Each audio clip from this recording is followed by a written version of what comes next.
Assalamualaikum warahmatullahi wabarakatuh. Perkenalkan, kami dari kelompok 2 yang beranggotakan Aziz Zainuddin, Alan Ardianto, Bambang Trisjarwo Ipen, dan saya sendiri Sibra Arazi.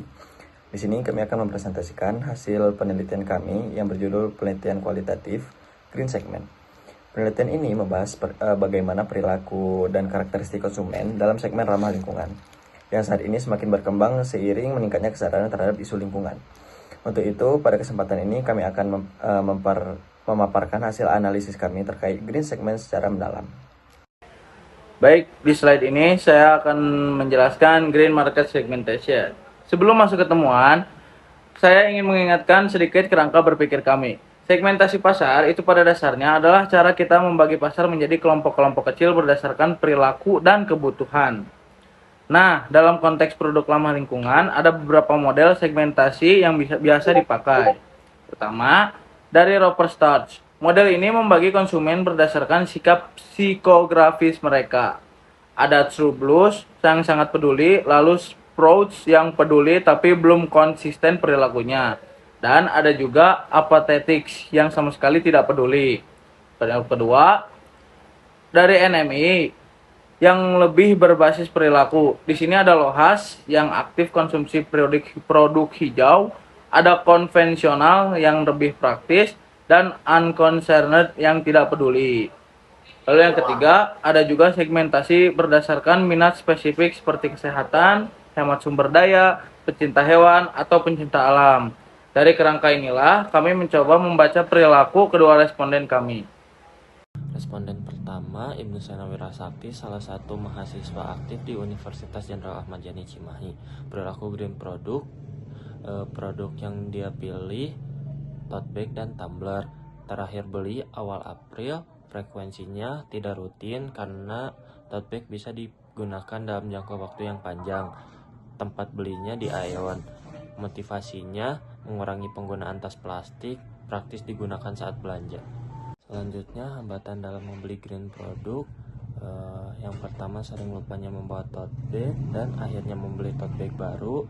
Lalu ingin membeli mobil listrik tapi belum mampu karena faktor ekonomi. Selanjutnya, brand produk yang masih digunakan produknya rokok. Frekuensi penggunaannya 3 atau lebih kalau sedang sibuk. Alasannya karena kebutuhan. Rencana berhenti ada setelah menikah. Catatan untuk responden pertama ini adalah kebiasaan untuk menggunakan produk ramah lingkungan sudah ada, namun kebiasaan itu belum konsisten dan masih terhambat faktor ekonomi serta kebiasaan kontradiktif seperti merokok. Akibatnya gaya hidup hijau ini baru sebatas niat, sepenuhnya belum dilaksanakan dalam kegiatan sehari-hari. Segmen ini disebut Sprouts atau Roper Starch. Sekarang responden kedua, namanya Devita Risa. Dia juga mahasiswa, bedanya dia juga menjalankan usaha kecil di bidang makanan. Produk ramah lingkungan yang dia pakai cukup lengkap. Ada tote bag, botol minum reusable, dan sedotan stainless steel. Terakhir beli sekitar 1-2 bulan yang lalu. Meskipun belinya nggak rutin, tapi penggunanya hampir setiap hari. Dia biasanya beli di marketplace online. Motivasinya ya dia ingin mengurangi penggunaan plastik. Dia sadar bahwa kontribusi kecil itu tetap berarti, dan dia juga merasa bahwa pakai barang reusable itu lebih praktis dalam jangka panjang.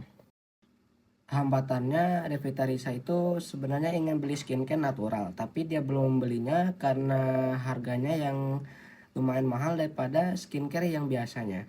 Untuk produk tidak ramah lingkungannya, dia masih mengonsumsi makanan dan minuman kemasan plastik ya yang frekuensinya hampir setiap minggu. Alasannya sederhana, yaitu praktis, mudah dicari, dan lebih murah.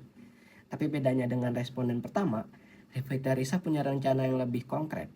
Ya, ini ingin mengurangi konsumsi plastik secara bertahap dalam beberapa bulan ke depan. Dia sudah mulai bawa botol minum sendiri dan mencoba memilih produk dengan kemasan yang lebih ramah lingkungan.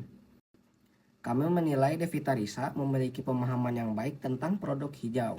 Dia cukup konsisten menggunakan barang-barang reusable, baik karena alasan lingkungan maupun karena efisiensi. tapi transisinya belum berubah total. Masih ada hambatan harga dan ketergantungan pada kepraktisan plastik. Meskipun begitu, dari segi perilaku, Devita Risa sebenarnya lebih konsisten daripada Ibnu, yaitu responden pertama. Tapi dalam model Roperstar, kami tetap mengkategorikannya sebagai sprouts karena memang belum sepenuhnya bebas dari konsumsi produk tidak ramah lingkungan. Bedanya dia ada di ujung yang lebih tinggi dari sprouts, mendekati true blues. Baiklah, untuk kesimpulannya, berdasarkan hasil wawancara kami sendiri, kedua responden menunjukkan adanya kesadaran terhadap pentingnya penggunaan produk ramah lingkungan, namun belum diikuti dengan konsistensi dalam perilaku sehari-hari. Nah, hal ini terlihat dari penggunaan produk seperti tote bag dan botol reusable yang masih disertai dengan konsumsi produk tidak ramah lingkungan karena faktor kepraktisan, harga, dan kebiasaan. Nah, oleh karena itu, kedua responden dapat dikategorikan dalam segmen sprouts yang mencerminkan adanya kepedulian terhadap lingkungan, tetapi belum sepenuhnya diterapkan dalam kebutuhan konsumsi secara konsisten. Baiklah, mungkin itu saja yang dapat kami paparkan mengenai penelitian kualitatif green segment. Kami sangat terbuka untuk pertanyaan, saran, maupun diskusi. Dengan ini, wabillahi taufiq wal hidayah. Assalamualaikum warahmatullahi wabarakatuh.